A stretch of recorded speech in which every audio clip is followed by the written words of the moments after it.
இயேசு கிறிஸ்துவின் நாமத்தினால் உங்கள் யாவருக்கும் என் அன்பின் நல்வாழ்த்துக்களை தெரிவித்துக் கொள்கிறேன்.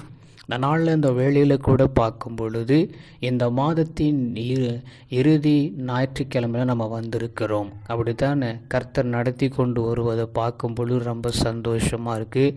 எல்லோரும் ஆராதனைகளை கலந்து கொண்டிருப்பீங்க.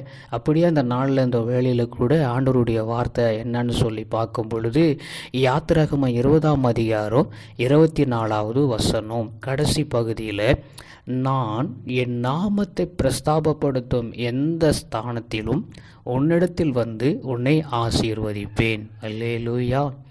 கர்த்தருடைய நாமத்தை, இயேசுடைய நாமத்தை நம்ம எங்கே பிரஸ்தாபப்படுத்துகிறோமோ, அது எந்த இடமா இருந்தாலும் சரி, எந்த இதுவாக இருந்தாலும் சரி, கர்த்தர் அங்கே வந்து நம்மளை ஆசீர்வதிக்கிற தகப்பனாக இருக்கிறார்.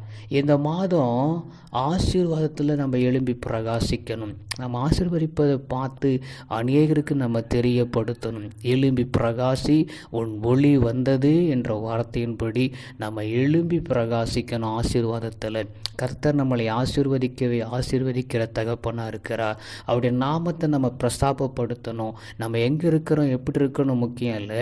அவருடைய நாமத்தை நம்ம பிரஸ்தாபப்படுத்துவோம். கர்த்தர் நம்மளை ஆசீர்வதிப்பார். இந்த வாக்கு தத்துவம் உங்களுக்காக நமக்குரிய வாக்கு தத்துவம். இதை நம்ம பிடித்து நம்ம செபிப்போம். எங்களை கிருபையாக நேசிக்கிற எங்கள் அன்பின் நல்ல தகப்பனே, நம்முடைய நாமத்தை பிரஸ்தாபப்படுத்த எந்த ஸ்தானத்திலையும் என்னிடத்துல வந்து எங்களை நீர் ஆசீர்வதிக்கிறதுனால உமக்கு ஸ்தோத்தரிக்கிறோம் ஆண்டவரே.